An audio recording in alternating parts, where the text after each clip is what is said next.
Terdapat akumulasi vena centralis, terdapat akumulasi eritrosit pada vena centralis. Yang ini ya kongestinya. Lalu yang kedua, vena centralis tampak dilatasi.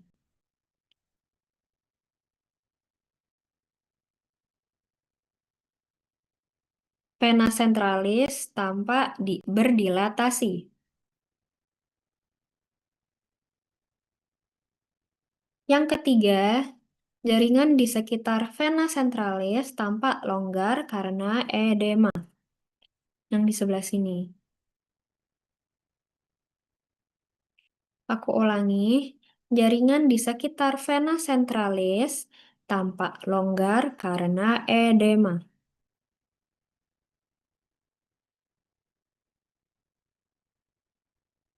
Diagnosa morfologinya kongesti, organnya hepar. Lanjut. Ini merupakan kongesti pada organ hepar, tepatnya di sinusoid hepar. Jadi karena hepar itu terdiri dari kapiler-kapiler atau sinusoid itu sendiri, akhirnya kongesti itu berada di sinusoidnya. Ini yang berwarna merah, ya berwarna merah ini. Bisa dibedakan dengan hepatosit yang berwarna pink kepucatan ya. Ini lalu ini.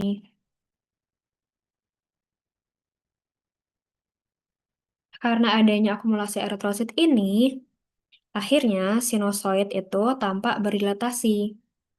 Jadi ada jarak gitu. Nanti kalian bisa bikin kayak garis gitu untuk menandakan bahwa sinusoidnya itu berdilatasi. Sebelah sini bisa atau sebelah sini. Bisa ke DL-nya, KDL yang pertama ada terdapat akumulasi eritrosit pada sinusoid hepar. Terdapat akumulasi eritrosit pada sinusoid hepar. Yang kedua, sinusoid hepar tampak berdilatasi.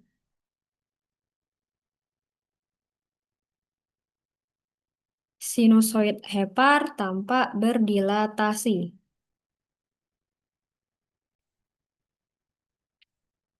Yang ketiga, jarak antar hepatosit tampak berjauhan.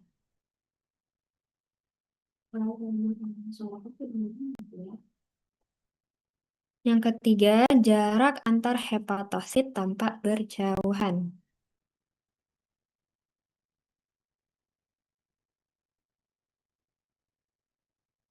Diagnosa morfologinya kongesti, organnya hepar. Lanjut. Lanjut ke organ pulmo. Diagnosa morfologinya kongesti. Nah, untuk kongesti pada pulmo itu berada di septa alveolarnya. Jadi dia kongesti akan mengikuti bentuk alveolarnya. Di sini bisa dibedakan ya teman-teman untuk septa dan kongestinya. Nah, ini masih yang eh, tidak ada kongestinya, itu masih yang sebelah sini. Tidak ada akumulasi eritrosit. Sedangkan kongesti bisa dibedakan warnanya lebih kemerahan. Begitu. Untuk bagian lumen alveolarnya di sini berisi dengan cairan fibrin. Kalau ada yang bertanya-tanya, ini merupakan cairan fibrin. Oke, bisa ke DL-nya yang pertama, terdapat akumulasi eritrosit pada septa alveoli.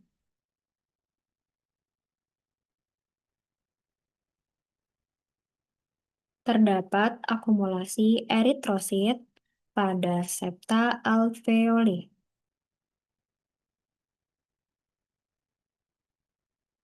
Yang kedua, septa alveoli tampak menebal.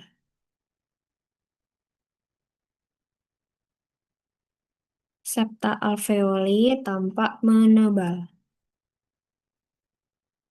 Yang ketiga, terdapat akumulasi cairan fibrin pada lumen alveoli. Yang ketiga, terdapat akumulasi cairan fibrin pada lumen alveoli. Dan DL yang terakhir, akumulasi cairan fibrin tampak berwarna eosinofilik.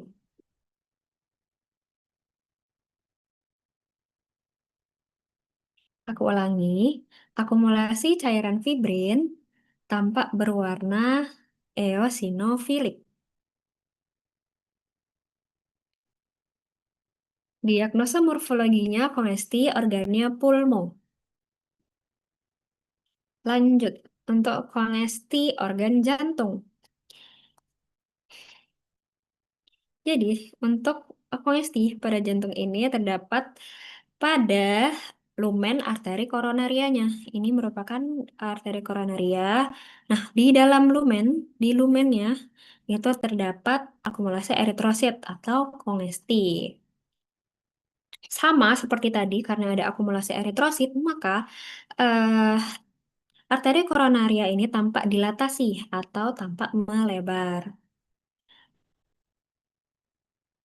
Nah, bagian ini merupakan edema sama seperti tadi. Jadi, kongesti selalu disertai dengan adanya edema.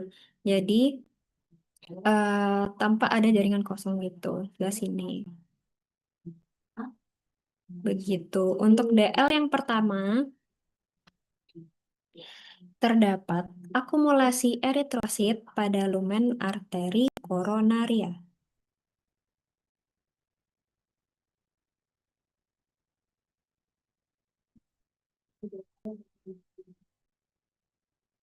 Aku ulangi, terdapat akumulasi eritrosit pada lumen arteri koronaria.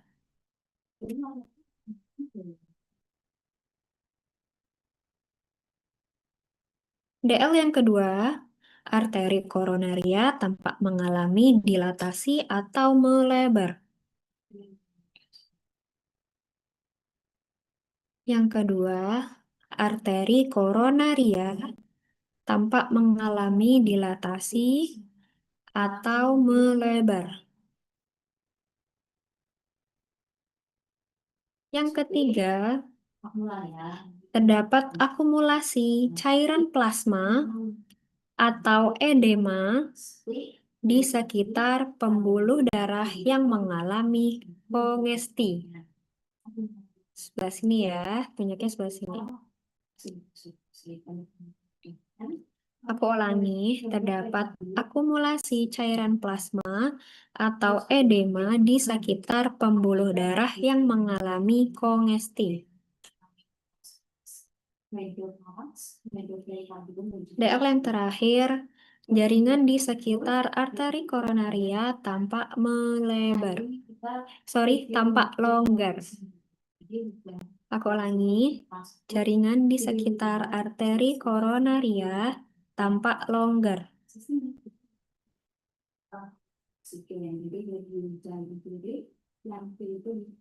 Sebelah sini. Untuk organnya jantung, diagnosa morfologinya kongesti.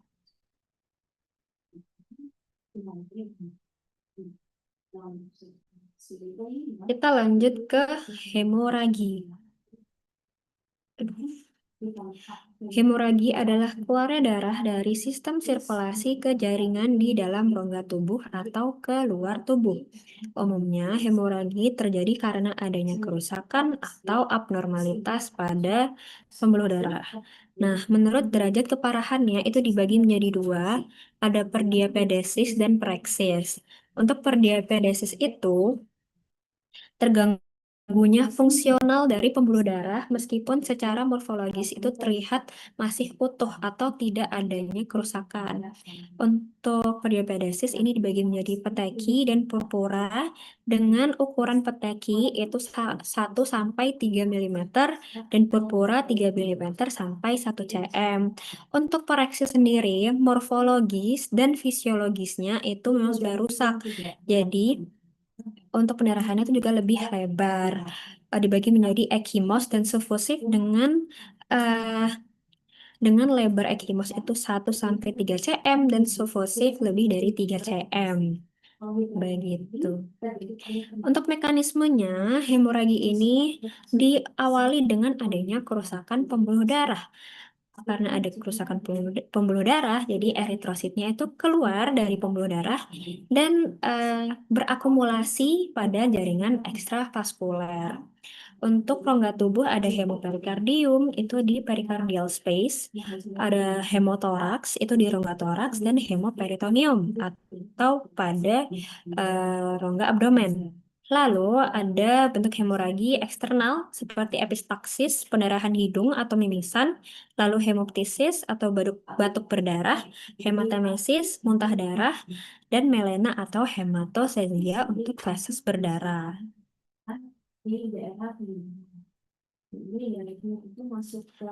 Ini merupakan organ jantung yang mengalami hemoragi. Di sini terlihat seperti bintik-bintik kemerahan.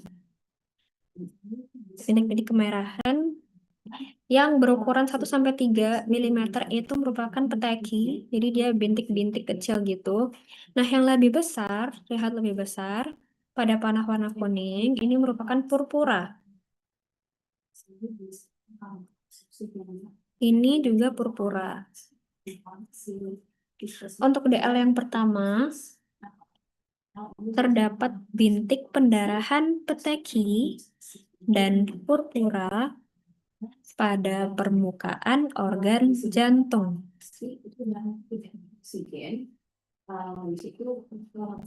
Aku ulangi, terdapat bintik perdarahan peteki dan purpura pada permukaan organ jantung.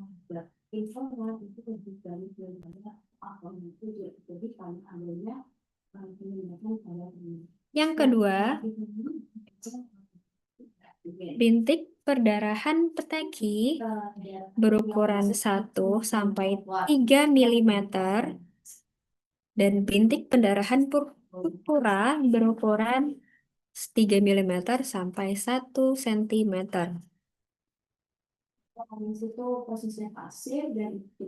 Aku ulangi, bintik pendarahan peteki berukuran 1 sampai 3 mm dan bintik pendarahan purpura berukuran 3 mm sampai 1 cm.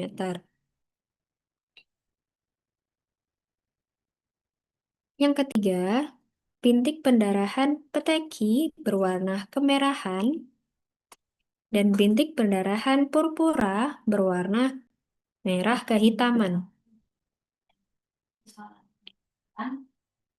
Jadi selain ukurannya, peteki dan purpura bisa dibedakan dari warnanya. Kalau peteki ini warnanya lebih kemerahan, sedangkan purpura karena lebih bisa dibilang lebih besar, jadi merah kehitaman. Aku ulangi untuk DL ketiga, bintik perdarahan peteki berwarna kemerahan dan bintik perdarahan purpura berwarna merah kehitaman. Organnya jantung, diagnosa morfologinya hemoragi. Lanjut ke hemoragi kulit. Nah, ini hemoragi peteki yang bintik-bintik. Bintik-bintik lebih kecil ya. Lalu purpura itu gede sedikit, lalu ekimos itu lebih gede sedikit gitu. Bisa dibedakan. Kayak peteki itu benar-benar bintik-bintik kemerahan gitu. Mungkin langsung ke DL-nya aja. Untuk yang pertama, terdapat bintik pendarahan peteki, purpura, dan ekimos pada permukaan kulit.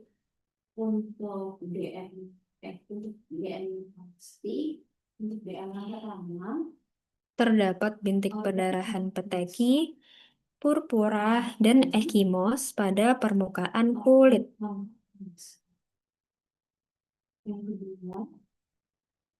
DL yang kedua, Ukuran bintik perdarahan peteki 1 sampai 3 mm, purpura 3 mm sampai 1 cm, dan ekimos 1 sampai 3 cm. Yang kedua, ukuran bintik perdarahan peteki 1 sampai 3 mm, purpura 3 mm sampai 1 cm, dan ekimos 1 sampai 3 cm. Lalu DL yang terakhir, bintik pendarahan peteki berwarna kemerahan, sedangkan purpura dan ekimos berwarna merah kehitaman. Jelas juga sama kayak fungsi sebelumnya, beda di warna. Jadi di alam pertama, bintik perdarahan peteki berwarna kemerahan, sedangkan purpura dan ekimos berwarna merah kehitaman. Jadi peteki merah, purpura, ekimos merah kehitaman. Organnya kulit, diagnosa morfologinya hemoragi. Lanjut. Ini pada otot skelet. Karena perdarahannya sudah sufusif atau melebar, ini gampang dibedakan dengan yang lain ya, karena bukan berupa bintik-bintik lagi. Dan sudah lebih dari 3 cm. Mungkin langsung ke DL-nya aja. Yang pertama, terdapat pendarahan sufusif pada permukaan organ.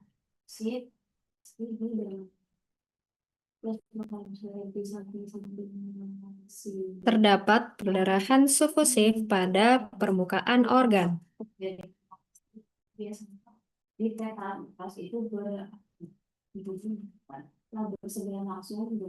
Lalu yang kedua, perdarahan sufusif berukuran lebih dari 3 cm. Yang kedua, perdarahan sufusif berukuran lebih dari 3 cm.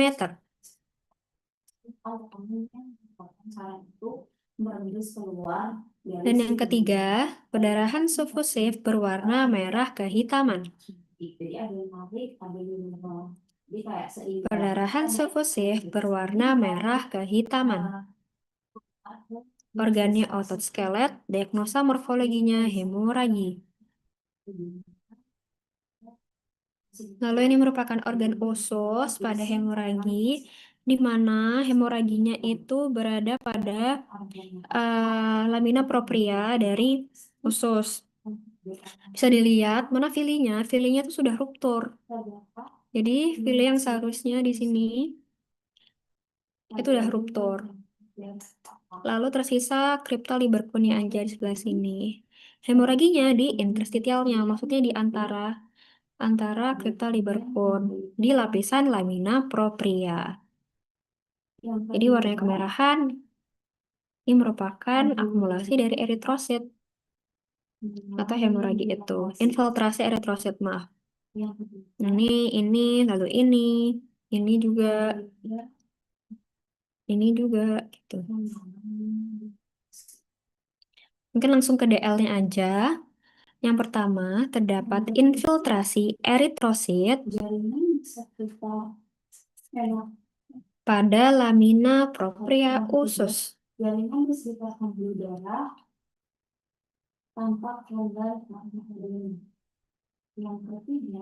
Aku ulangi, terdapat infiltrasi eritrosit pada lamina propria usus. Yang kedua, epitel usus tampak mengalami ruptur. Nih.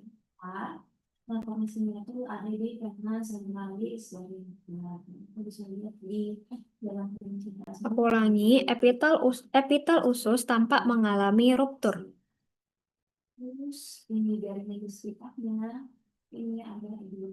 Lalu, yang ketiga, terdapat infiltrasi sel radang pada organ. Yang bintik-bintik ini Ini merupakan sel radang.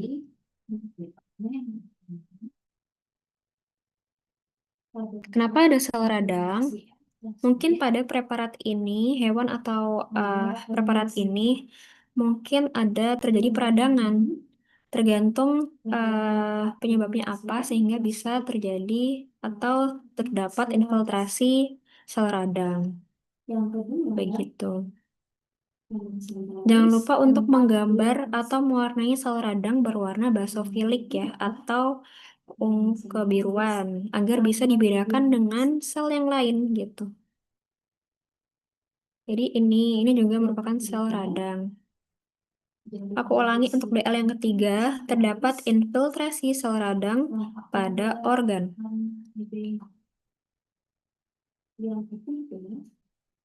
Oke, organnya usus, diagnosa morfologinya hemoragi. Lanjut, ini ginjal, hemoragi di mana infiltrasi eritrosit itu berada di interstitial dari tubulus ginjal. Jadi warnanya di sini terlihat lebih homogen eosinofilik atau lebih kalau di sini keping-pingan ya karena pewarnaan He. Dia berada di interstitial atau berada di antara dari tubulusnya, bukan berada di tubulus. Ini lalu ini juga. Nah, karena adanya infiltrasi eritrosit ini, akhirnya eh, jaringan interstitial atau di antara tubulus ini melebar. Jadi jarak di antara tubulus itu melebar karena adanya infiltrasi eritrosit. Lalu lanjut ke DL-nya aja. Yang pertama, terdapat infiltrasi eritrosit di interstitial tubulus ginjal.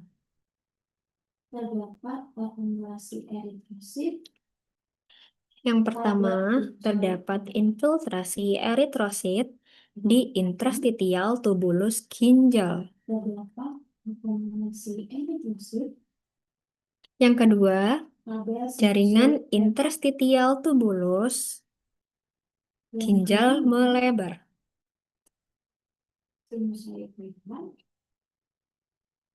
Yang kedua, jaringan interstitial tubulus ginjal melebar. Yang ketiga, jarak antara tubulus ginjal berjauhan. Yang ketiga, jarak antar tubulus ginjal berjauhan.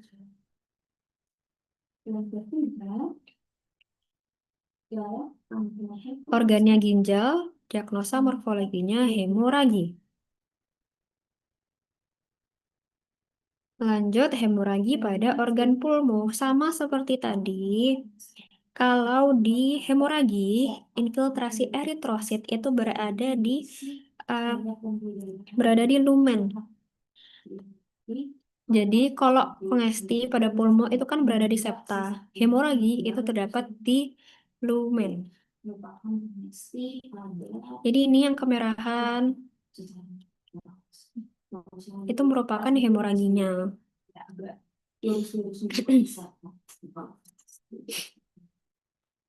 Mungkin langsung ke DL-nya. Yang pertama, terdapat infiltrasi eritrosit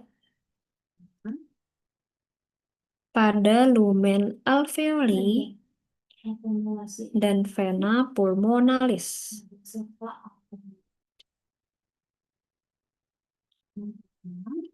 Yang pertama, terdapat infiltrasi eritrosit pada lumen alveoli dan vena pulmonalis.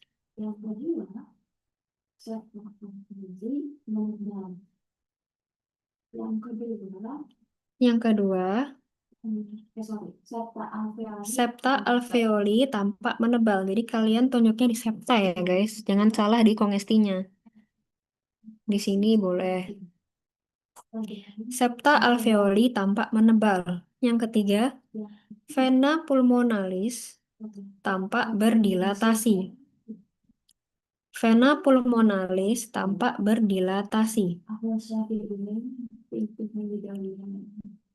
Yang ketiga, struktur organ masih normal atau organ masih dapat dikenali.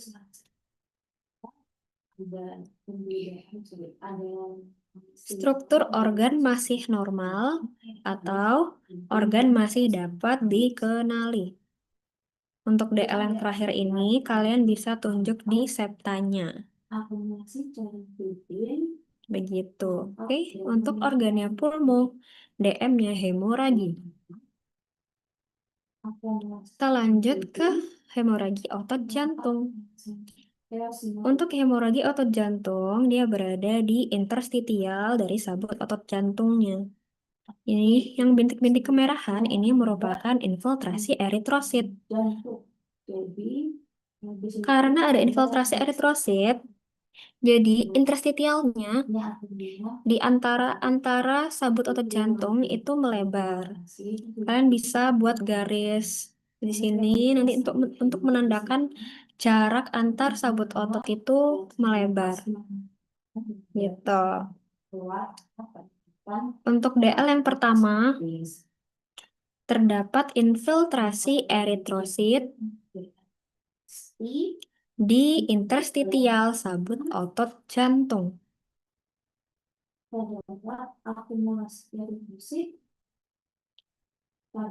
Aku ulangi, terdapat infiltrasi eritrosit di interstitial sabut otot jantung.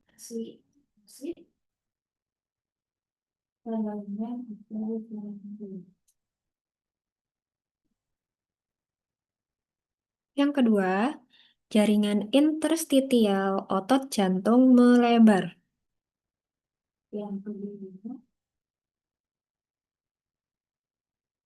Yang kedua, jaringan interstitial otot jantung melebar.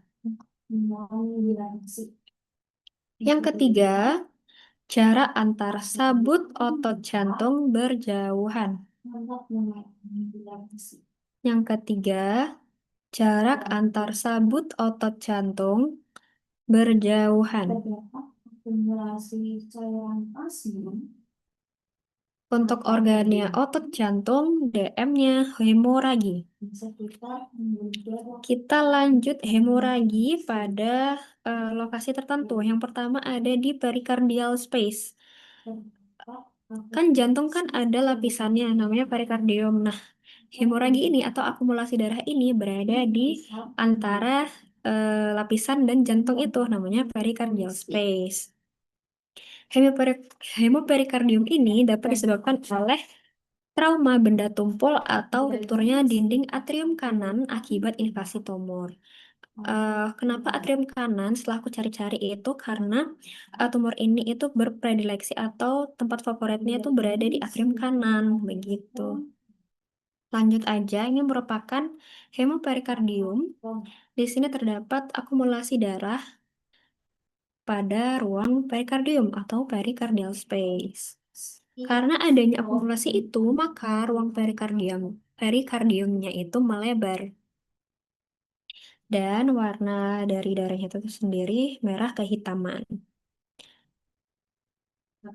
Di sini, oke. Jadi ini jantungnya, lalu dilapisi oleh perikardium. Di antaranya ada akumulasi darah di pericardial space di sini. Untuk DL yang pertama, terdapat akumulasi darah pada ruang perikardium atau pericardial space.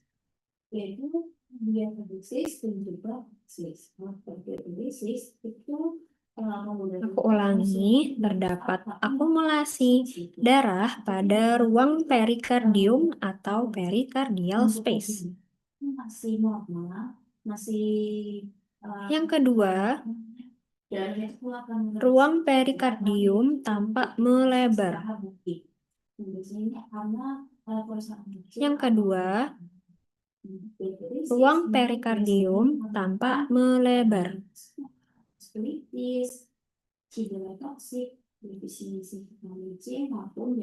DL yang ketiga, akumulasi darah tampak berwarna merah kehitaman.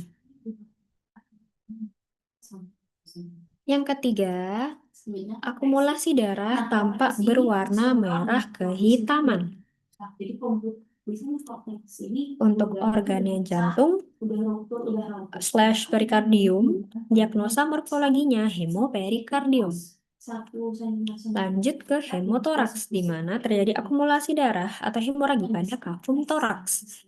Disebabkan oleh rupturnya pembuluh darah besar akibat trauma, trombositopenia, dan erosi pada dinding pembuluh darah akibat sel malignan atau inflamasi.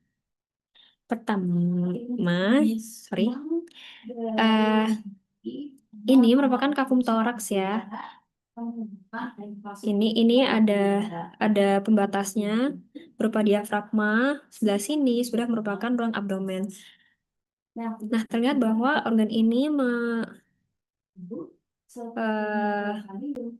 mengalami hemotoraks, di mana terdapat akumulasi darah pada kafum toraksnya. Sama seperti tadi, akumulasi darah itu berwarna merah kehitaman, dan organ yang berada di dalam kafum toraks ini terdesak karena akumulasi darah tersebut. Begitu. Untuk DL yang pertama, terdapat akumulasi darah pada kafum toraks. Terdapat akumulasi darah pada kafum toraks.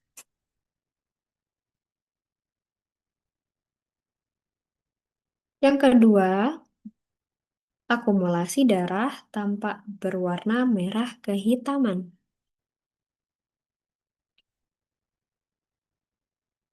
Akumulasi darah tampak berwarna merah kehitaman. DL yang ketiga, organ pulmo tampak terdesak oleh akumulasi darah.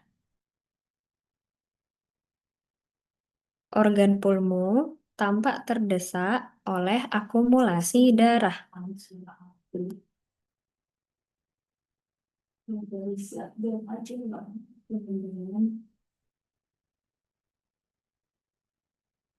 DL yang terakhir, organ di sekitarnya, usus atau hepar, sini, tampak pucat karena darah terakumulasi pada kafum toraks.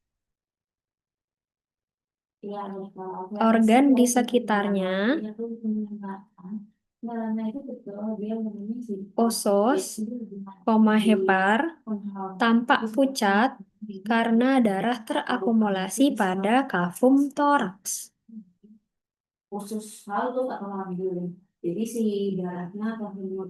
Kalian bisa tunjuk di organ seperti hepar atau ususnya ya.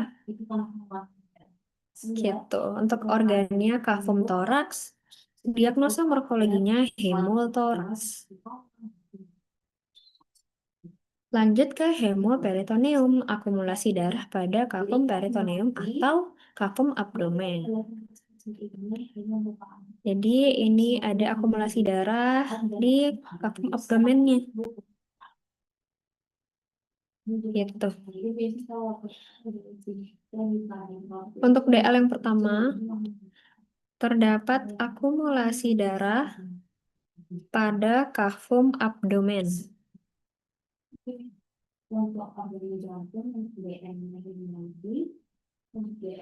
Yang pertama, terdapat akumulasi darah pada kafum abdomen. Yang kedua, akumulasi darah tampak berwarna merah kehitaman.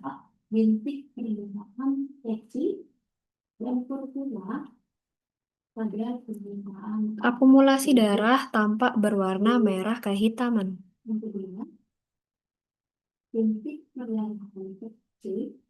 Yang ketiga, kafum abdomen tampak membesar atau distensi. Yang ketiga, kafum abdomen tampak membesar atau distensi.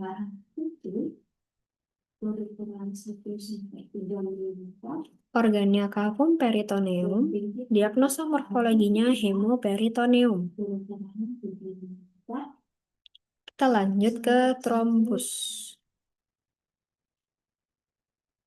Jadi, trombus itu merupakan suatu massa tak lazim yang terdiri dari platelet, fibrin, leukosit, dan eritrosit. Dia itu bisa menempel pada dinding pembuluh darah, jantung, atau bisa juga bebas dalam lumen yang disebut dengan tromboembolus. Nah, faktor pemicu dari trombosis ini dikenal sebagai virtual triad in thrombosis. Nah, virtual triad in thrombosis ini yaitu 3 faktor utama yang berkontribusi terhadap terbentuknya trombosis. Yang pertama di sini ada endothelial injury, di mana endothelial injury ini penting karena di endotel itu ada substansi pro, pro, prokoagulan dan antikoagulan. Nah, kalau endotel ini mengalami injury, maka endotelnya itu akan teraktivasi sehingga antikoagulan itu hilang, malah memicu ekspresi prokoagulan yang akhirnya akan membentuk fibrin. Nah, nanti itu akan berubah menjadi sensitif terhadap platelet, sehingga terjadi adesi platelet. Ketika endotel itu rusak, maka protein yang eh, protein yang memicu pembekuan darah seperti antikoagulannya itu akan terpapar sehingga akan memicu trombosit di area tersebut. Sorry, akan memicu pembentukan trombosit di area tersebut. Selain endothelial injury, ini juga ada abnormal blood flow atau aliran darah yang tidak normal. Untuk aliran darah normal itu kan namanya laminar, sedangkan kalau abnormal itu eh, bisa berupa stasis, di mana aliran darah itu melambat atau bahkan terhenti atau turbulensi. Nah, karena gangguan itu antara stasis atau turbulensi itu, platelet menjadi mudah menempel pada endotel, sehingga akan mencegah faktor pembekuan.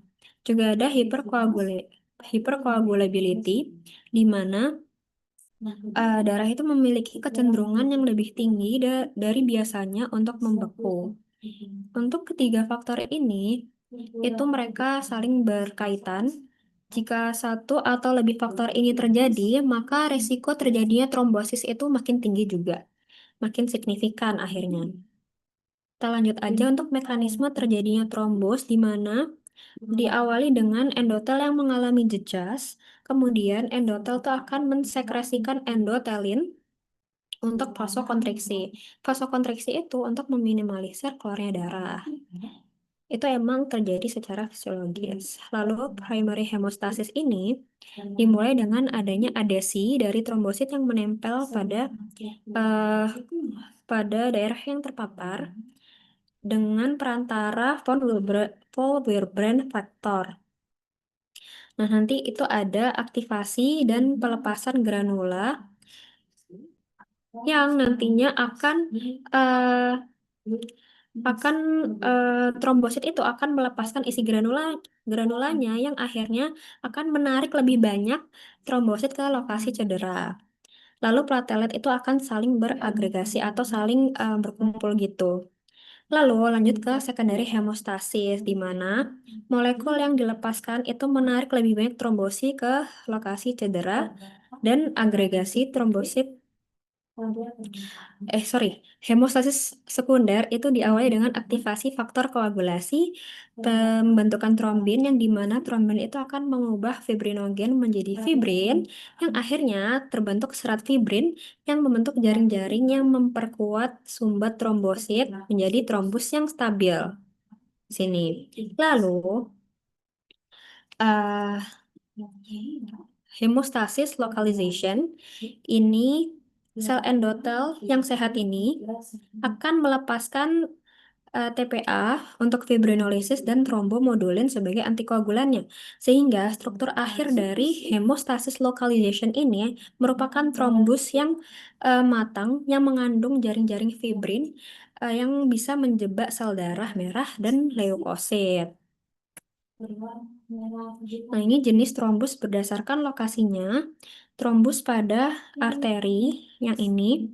Karena pada arteri itu aliran darahnya itu cepat, jadi massa trombusnya bisa terdorong dan masih ada celah untuk sel darah untuk lewat. Sedangkan untuk trombus pada vena atau velotrombosis ini merupakan aliran darah yang lambat. Jadi, aliran darah yang lambat itu tidak cukup kuat untuk mendorong trombus, sehingga menyebabkan aliran darah balik. Begitu. Kita lanjut ke akhir dari trombus. Nah, akhir dari trombus ini bisa disolusi. Jadi trombusnya hilang. Fibrosis ini trombusnya itu akan menyatu dengan dinding pembuluh darah. Lalu ada rekanalisasi. Jadi pada trombus ini akan membuat seperti gorong-gorong gitu yang akhirnya aliran darah itu bisa lewat juga.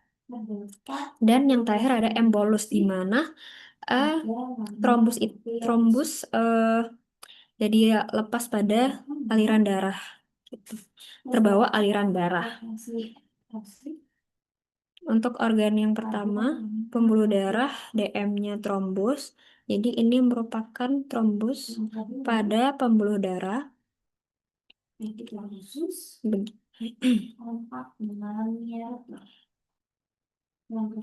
Ini merupakan yang berwarna pucat, ini merupakan garis ZAN, ZAHN yang berada di trombus. Kalau di gambar yang sebelah kiri, ini yang berwarna pucat sebelah sini. Kalau gambar yang sebelah kanan, yang di sini garis ZAN-nya. Kalian boleh gambar yang sebelah kanan atau kiri, bebas. Mungkin langsung ke DL-nya. Yang pertama, terdapat pembentukan massa tak lazim pada lumen pembuluh darah.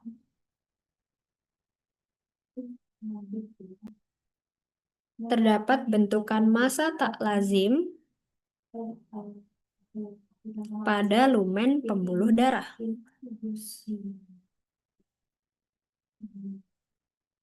Yang kedua, massa tak lazim terdiri dari eritrosit, leukosit, trombosit, dan fibrin. Yang kedua, massa tak lazim terdiri dari eritrosit, leukosit, trombosit, dan fibrin. Yang ketiga, terdapat bentukan garis ZAN, ZAHN yang tampak pucat. Sebelah sini ya. Aku ulangi, terdapat bentukan garis ZAN yang tampak pucat. Yang terakhir, lumen pembuluh darah tampak menyempit. Jadi kalian tunjuk di lumennya ya, teman-teman. Yang terakhir, lumen pembuluh darah tampak menyempit. Organnya pembuluh darah, diagnosa morfologinya trombus. Lanjut, ini makroskopis dari trombus. Yang sebelah sini itu merupakan trombusnya. Garis ZAN-nya yang berwarna pucat di sebelah sini. Ya, dia bisa dibedakan ya karena warnanya lebih pucat. Dan juga karena trombusnya sudah cukup besar, jadi sebelah sini itu lumennya sudah tertutup sempurna. Begitu. Langsung ke DL-nya aja. Yang pertama, terdapat bentukan massa tak lazim pada lumen pembuluh darah. Yang pertama, terdapat pembentukan massa tak lazim pada lumen pembuluh darah.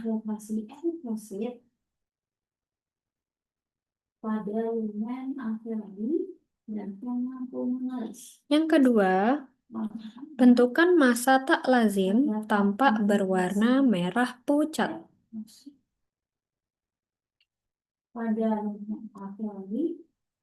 Bentukan massa tak lazim tampak berwarna merah pucat.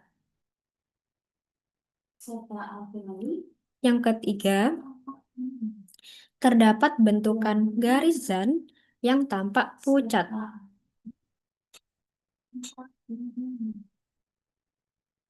Yang ketiga, terdapat bentukan garisan yang tampak pucat.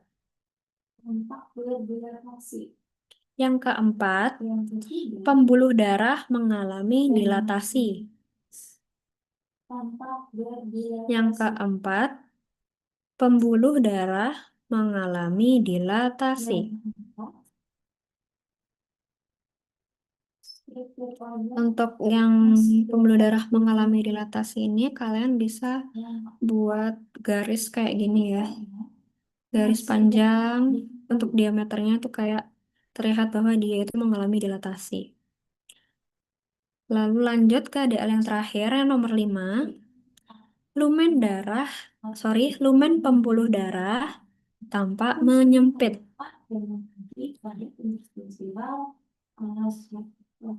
Aku ulangi, lumen pembuluh darah tampak menyempit. Untuk organnya pembuluh darah, diagnosa morfologinya trombus. Lanjut ke trombus yang organ pembuluh darah makros. Di sini yang trombus itu ini sampai sini itu merupakan trombusnya. Yang warna merah kehitaman ini merupakan trombusnya. Jadi ini merupakan pendarahan yang sudah postmortem gitu. Akhirnya sudah bisa dibilang darahnya itu mengeras gitu. Di sini ya. Lalu untuk DL-nya yang pertama, terdapat massa tak lazim pada lumen pembuluh darah.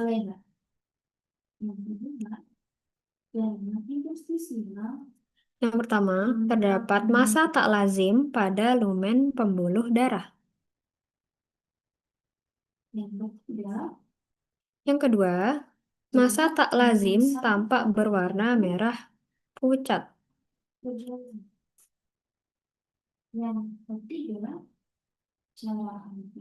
Lalu, yang ketiga, dinding pembuluh darah tampak mengalami dilatasi. Ini kan dindingnya. Kalian bisa tunjuk di sini. Aku ulangi. DL yang ketiga, dinding pembuluh darah mengalami dilatasi. DL yang terakhir, terdapat bekuan darah postmortem yang tampak berwarna merah kehitaman. Ya, sebelah sini tampak berwarna merah kehitaman. Aku ulangi, terdapat bekuan darah postmortem yang tampak berwarna merah kehitaman.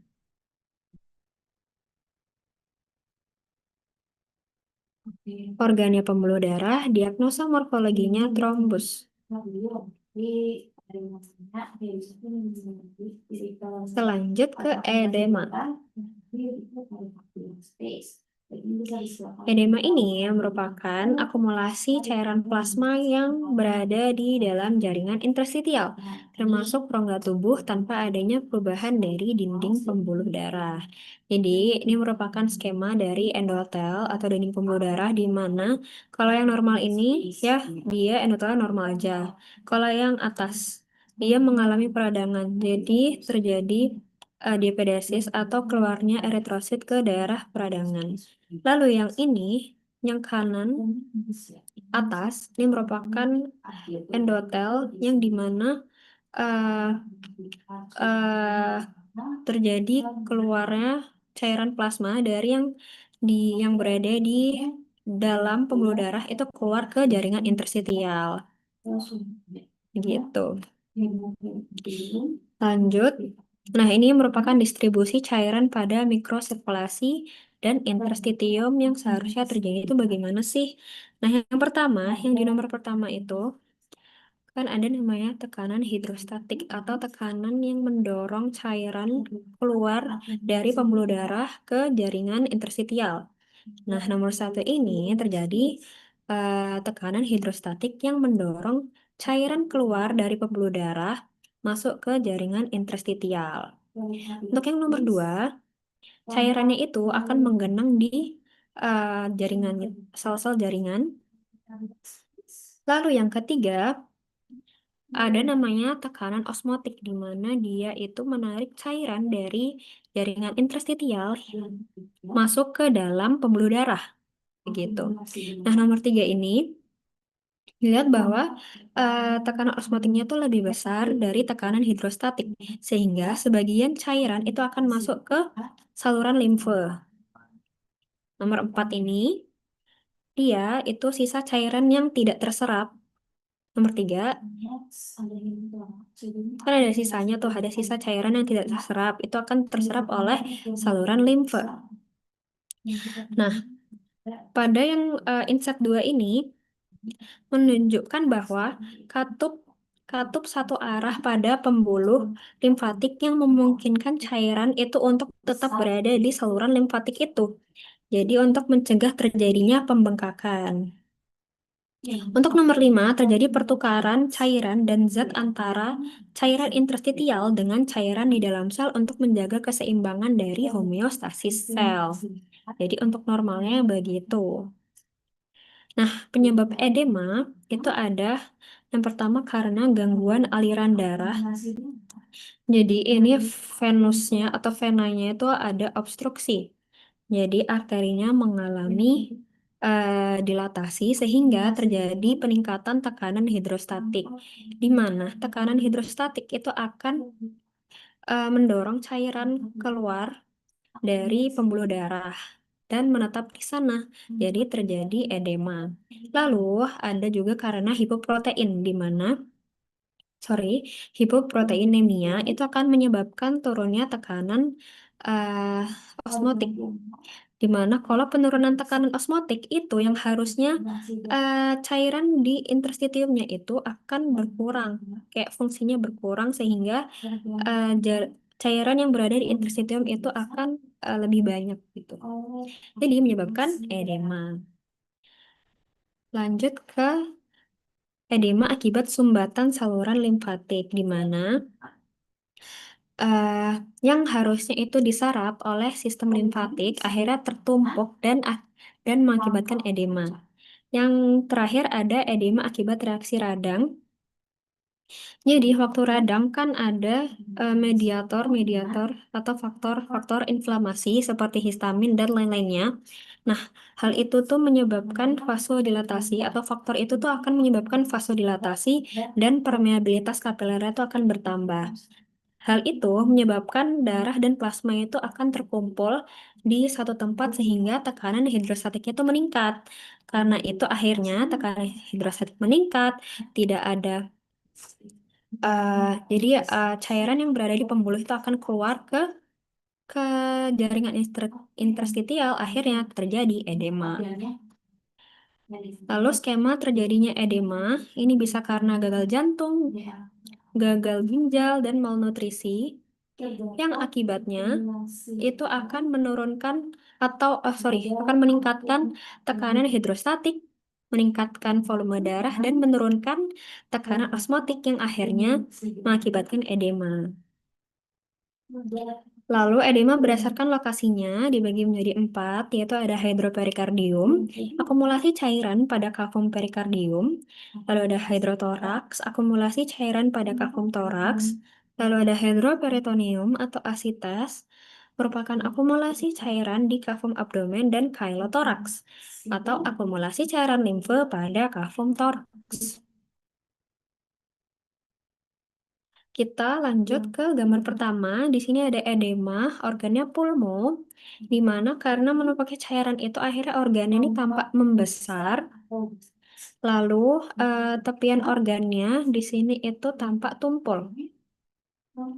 Kalian tunjuk di tepiannya ya, jangan di tengah-tengah gini. Jadi kalau bilangnya tepian ya tepian organnya sini.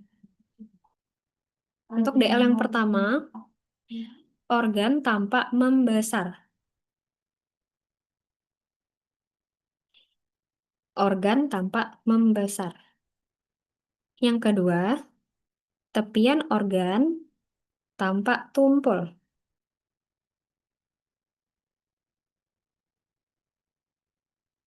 Tepian organ tampak tumpul.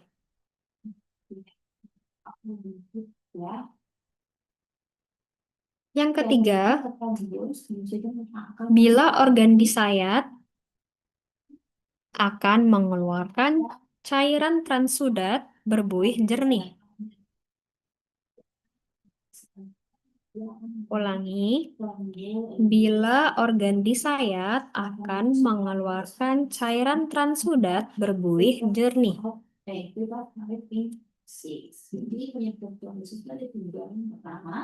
Sebelah sini ya nunjuknya. Organnya pulmo, diagnosa morfologinya edema. Lanjut, ini mikroskopis pulmo yang mengalami edema. Jadi di lumen alveolinya terdapat akumulasi cairan fibrin.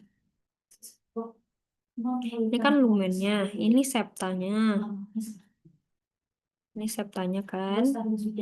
Lumennya itu ada akumulasi cairan fibrin atau edema itu sendiri. Untuk DL yang pertama, terdapat akumulasi cairan fibrin pada lumen alveoli. Ulangi, terdapat akumulasi cairan fibrin pada lumen alveoli.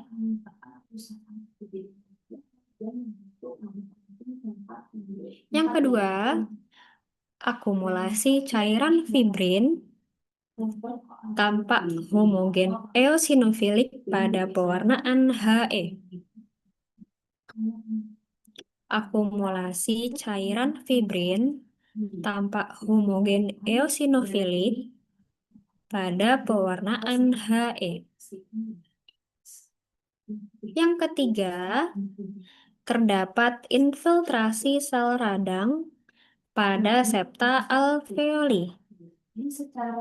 Yang ketiga, terdapat infiltrasi sel radang pada septa alveoli. Jangan lupa sel radang berwarna basofilik ya. Dan di septanya. Untuk organnya pulmo, DM-nya edema. Lanjut ke hidroperikardium. Akumulasi cairan berwarna jernih kekuningan pada pericardial space. Umumnya, hidroperikardium ini disebabkan oleh gagal jantung kongesti dan gangguan pada jantung lainnya. Ini merupakan gambaran dari hidroperikardium di mana terdapat akumulasi cairan plasma pada pericardial space-nya. Ini yang berwarna kuning jernih ini merupakan cairan plasma. Di sini jantung, di sini ini kan jantung, ini perikardiumnya. Di antara jantung dan perikardiumnya ada pericardial space. Nah, hidroperikardium itu berada di pericardial space-nya. Sini. Lanjut ke DL yang pertama. Terdapat akumulasi cairan plasma pada pericardial space.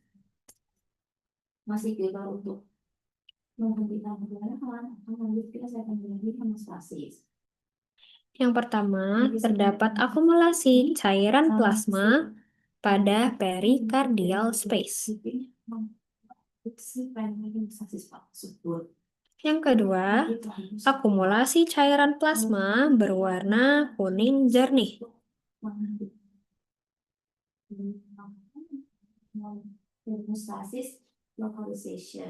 Akumulasi cairan plasma berwarna kuning jernih. Dan yang terakhir, organ mengalami distensi. Aku ulangi, organ mengalami distensi. Organnya jantung/perikardium, diagnosa morfologinya hidroperikardium. Lanjut ke hidrotoraks. Sama seperti tadi, terdapat akumulasi cairan berwarna jernih kekuningan, tetapi dia berada di kafum toraks, disebabkan oleh gagal jantung kongestif atau gangguan pada jantung lainnya. Nah, ini merupakan akumulasi cairan plasma pada kafum toraks yang berwarna kuning jernih.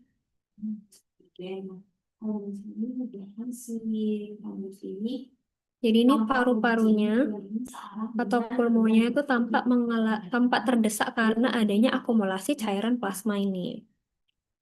Jadi bisa ke DL-nya. Yang pertama, terdapat akumulasi cairan plasma pada kafum toraks.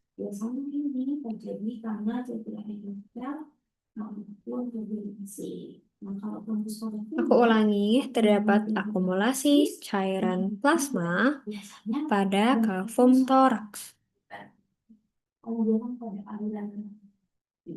DL yang kedua, akumulasi cairan plasma berwarna kuning jernih. Dan ini biasanya stasis atau aliran darah yang akumulasi cairan plasma berwarna kuning jernih.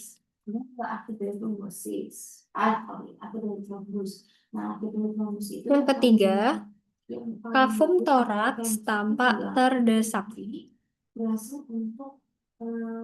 Kafum toraks tampak terdesak. Yang terakhir, organ pulmo tampak terdesak oleh cairan plasma.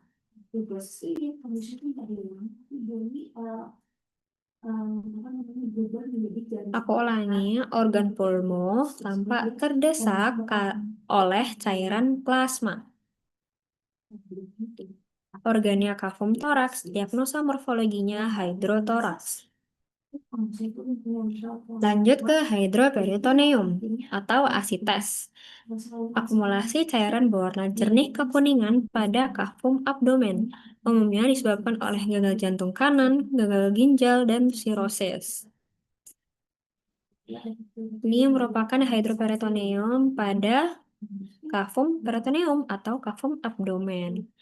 Nama lainnya adalah asites. Jadi terdapat akumulasi cairan plasma yang berwarna kuning jernih pada kafum abdomen. Ini merupakan cairan plasmanya. Untuk DL yang pertama, terdapat akumulasi cairan plasma pada kafum abdomen. Terdapat akumulasi cairan plasma pada kafum abdomen. Yang kedua, akumulasi cairan plasma berwarna kuning jernih.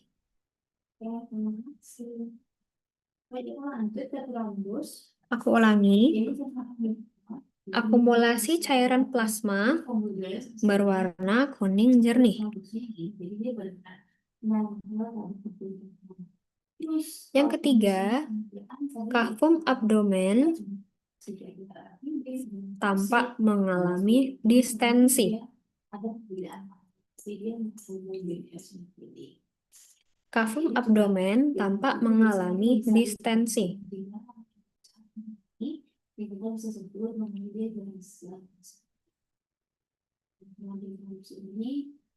Lalu DL yang terakhir, organ visceral tampak terdesak oleh cairan plasma.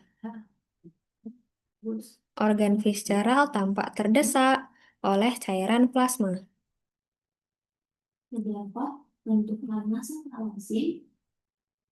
Organnya kafum peritoneum, Diagnosa morfologinya hydroperitoneum slash asites. Lanjut ke chylothorax, di mana terjadi akumulasi cairan limfe yang kaya akan trigliserida atau chyle pada kafum toraks akibat adanya kebocoran pembuluh limfe. Nah, mekanisme chylothorax ini diawali dengan adanya kerusakan atau obstruksi pada pembuluh limfe yang akhirnya membuat cairan limfe itu merembes keluar dan terakumulasi pada rongga toraks. Nah, ini merupakan cairan chyle atau cairan limfe yang kaya akan trigliserida atau lemak. Jadi dia itu akan berwarna putih. Ini merupakan cairan chyle atau cairan limfe pada kafum toraks.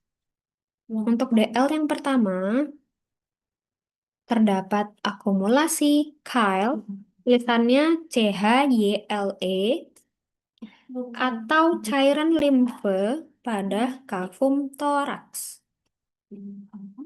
Yang pertama, terdapat akumulasi chyle atau cairan limfe pada kafum toraks.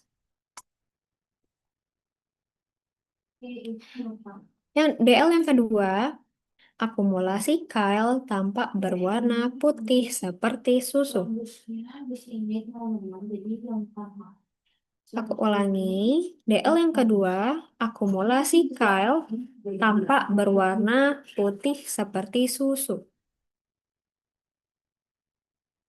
Yang ketiga, organ pada kafum toraks tampak terdesak oleh akumulasi chyle.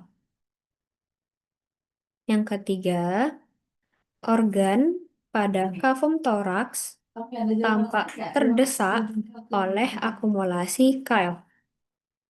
Jadi kalian bisa nunjuk di jantung atau di paru-parunya. Kalau di sini paru-paru nggak kelihatan banyak ya.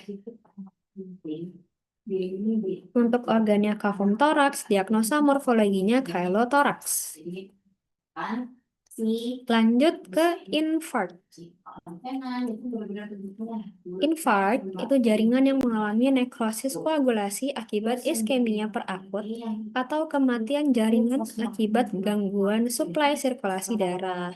Nah, iskemia itu terjadi akibat berkurangnya aliran darah dan dapat menyebabkan hipoksia. Jadi kita remind sedikit ke nekrosis koagulasi minggu lalu. Nah, lokasi obstruksi pembuluh darah itu ada obstruksi pada arteri dan vena. Di mana untuk yang gambar pada obstruksi arteri ini, yang nomor 1, itu merupakan aliran darah normal pada arterinya. Jadi dia berjalan seperti biasa dan lancar. Sedangkan yang nomor 2 ini terdapat oklusi atau penyumbatan. Penyumbatan arteri oleh trombus menyebabkan nekrosis koagulasi yang akhirnya tidak ada aliran darah pada jaringan dan akhirnya berakhir dengan nekrosis koagulasi atau infark, sorry. Lalu obstruksi pada vena ini, jadi ini merupakan cairan edema yang menyebabkan stagnasi pada vena dan aliran darah kembali atau kongesti di sini. Lalu edema ini akan menyebabkan stagnasi pada kapiler sehingga terjadi progresif iskemia.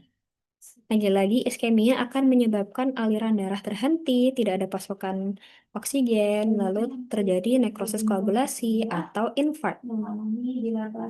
Nah, untuk obstruksi pada vena ini, obstruksi pada arteri itu ciri khasnya berupa wide infarct karena belum ada suplai darah yang kaya akan oksigennya. Sedangkan pada obstruksi vena, dia itu arteri, jadi biasanya itu disebut dengan infark merah karena kebalikan dari obstruksi pada arteri ini, dia itu masih membawa oksigen, begitu. Ini merupakan patogenesis infark kurang lebih sama seperti nekrosis koagulasi minggu lalu. diawali dengan adanya obstruksi pada pembuluh darah, lalu tidak ada oksigen pada jaringan, sehingga eh, tidak ada yang memproduksi ATP. Jadi produksi ATP-nya menurun yang mengakibatkan metabolisme itu menggunakan metabolisme anaerob atau tanpa oksigen. Tapi metabolisme anaerob ini malah menjadikan akumulasi asam laktat yang akhirnya terjadi penurunan pH atau asidosis intraseluler. Nah, asidosis intraseluler ini akan menyebabkan kerusakan pada membran organel-organel sel atau denaturasi protein. Salah satunya itu adalah lisozim yang akan terbebas ke sitoplasma, lalu akan melarutkan membran inti dan organel sehingga terjadi kerusakan organel yang masif dan menyebabkan sel itu mati. Ini merupakan infark pada organ jantung di mana terdapat atau ciri khasnya itu pada infark terdapat zona demarkasi yang berwarna merah, yaitu zona yang membatasi antara dua jaringan yang berbeda. Dan ada zona infark yang berwarna biru ini. Jadi terlihat bisa remind kalau di infark itu inti selnya itu sudah lisis. Sini itu merupakan zona infark. Untuk DL yang pertama,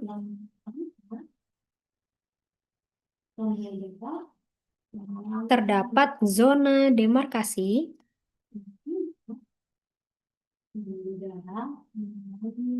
yang pertama, terdapat zona demarkasi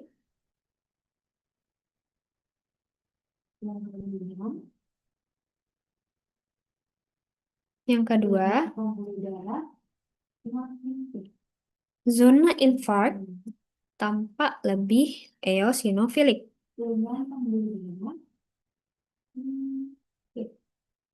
Aku ulangi, zona infark tampak lebih eosinofilik.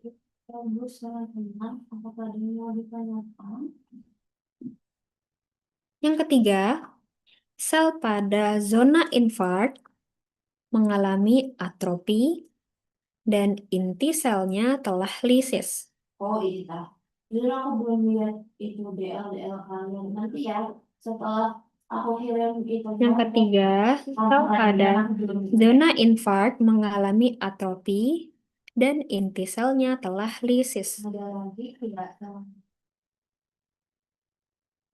Yang terakhir, terdapat proliferasi jaringan ikat.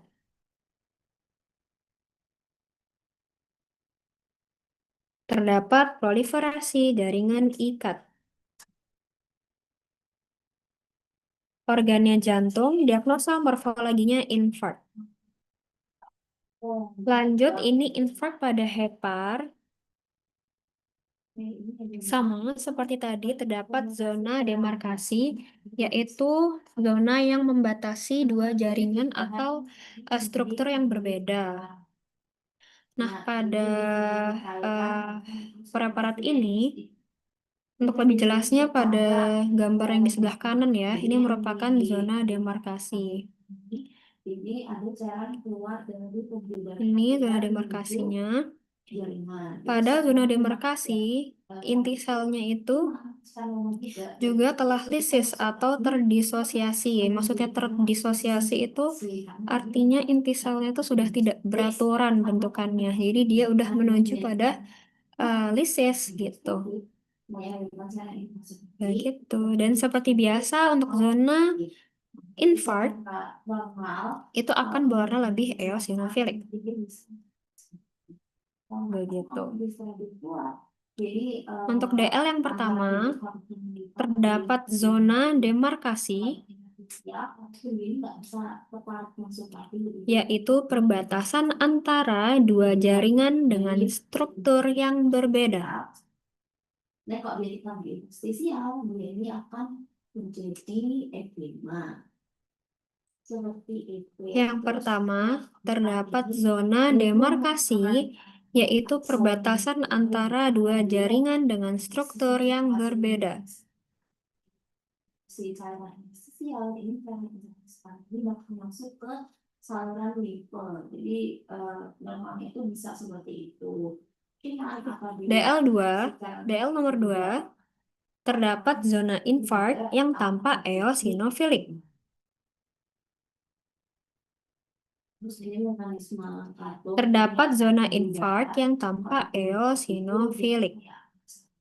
jadi bisa keluar lewat sana. Tapi kalau misalnya limfe ini tuh kayak ada pintunya. Jadi apabila tekanan Yang ketiga, pada zona infark, itu nanti caranya bisa masuk. inti hepatosit telah lisis dan telah terdisosiasi. Seperti itu. Nah, ini Pada zona infark, yang pertama, inti hepatosit telah lisis dan terdisosiasi. bisa. Untuk organnya hepar, diagnosa morfologinya infark. Skemanya obstruksi atau Lalu ini merupakan infark pada organ ginjal. Kalau gambar yang sebelah kiri, itu merupakan infark yang masih akut. Sedangkan yang sebelah kanan ini, itu infark yang sudah kronis. Jadi, pada kronis ini, dia sudah tidak ada aliran darahnya sama sekali. Jadi warnanya itu tampak pucat. Sedangkan yang kronis, yang akut itu masih terdapat aliran darahnya. Jadi warnanya masih merah, walaupun sudah merah kehitaman. Begitu. investasi klasik yang akan dilakukan di Untuk DL yang pertama, terdapat zona infark. Nggak bisa narik cairan masuk lagi ke dalam tubuh. Terdapat zona infark. Kan terdorong keluar, tapi cairan ini nggak bisa masuk ke tubuh darah. Makanya cairan plasmanya itu bukan untuk Yang kedua, zona infark tampak berwarna merah kehitaman pada fase akut dan putih pada fase kronis. Jadi kayak pengampasan Aku ulangi. Zona infark tampak berwarna merah kehitaman dan putih pada fase kronis. Yang ketiga, zona infark berbatas jelas dan berbentuk baji. Yang ketiga, zona infark berbatas jelas dan berbentuk baji. Untuk yang ginjal infark ini, karena biar kalian ingat mana yang kronis dan akut, aku minta untuk gambar keduanya ya, untuk kronis dan akutnya. Nanti kalau ada yang gambar cuma satu, nanti aku suruh revisi. Jadi kelihatan siapa yang mendengarkan atau tidak. Aku lanjut ke organ selanjutnya. Ada jantung, di mana terdapat zona infark ini yang berwarna lebih pucat dan berbatas jelas. Ini. Lalu tidak hanya ada zona infark, di sini juga ada hemoragi. Ini yang warna kemerahan ini ada hemoraginya. Lalu karena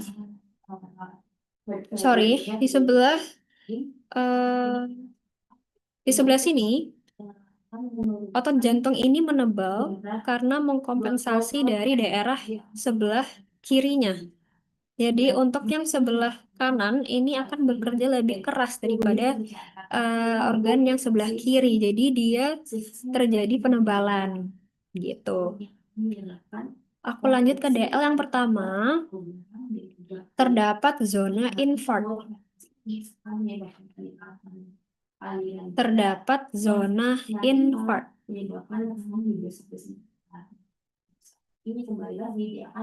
Yang kedua, zona infark tampak berwarna pucat. Selain dari heart failure atau program ini bisa menjadi karena malnutrisi atau hipertensi atau itu.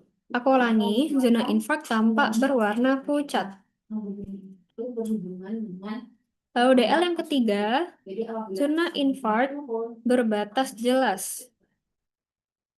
jadi Zona invert berbatas jelas.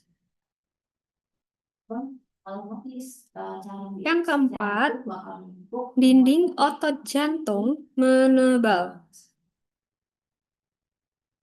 Dinding otot jantung menebal.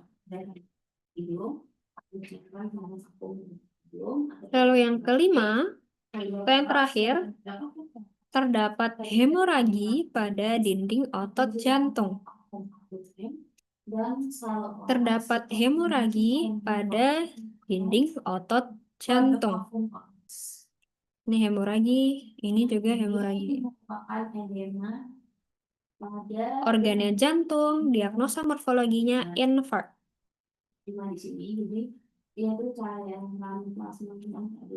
Lanjut ke organ selanjutnya, yaitu hepar.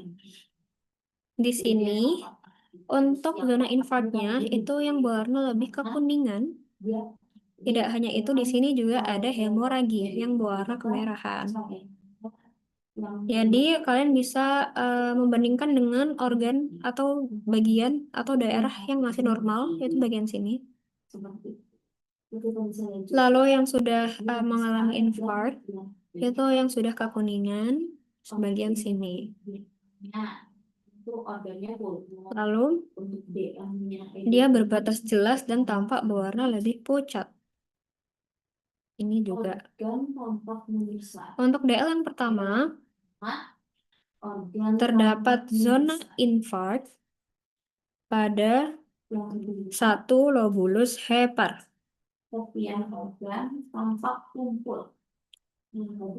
Aku ulangi, terdapat zona infarkt pada satu lobulus hepar. Yang kedua, zona infarkt tampak berwarna pucat.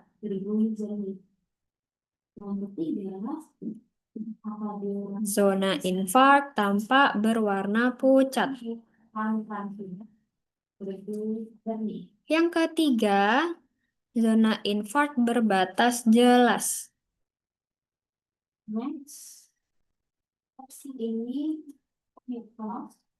Aku ulangi, zona infarkt berbatas jelas.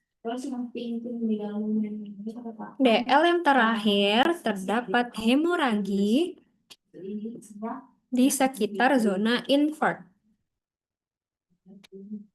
Ini yang warna kemerahan merupakan hemoraginya. Aku ulangi, DL-nya terdapat hemoragi di sekitar zona infarkt.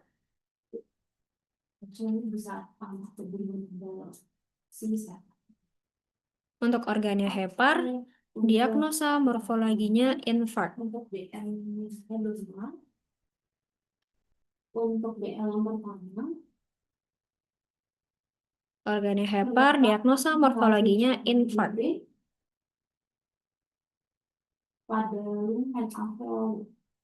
Sudah selesai. Adakah yang mau ditanyakan, teman-teman? Kalau tidak ada, bisa react.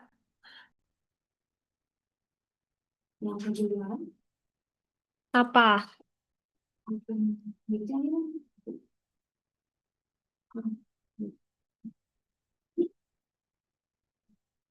Ya,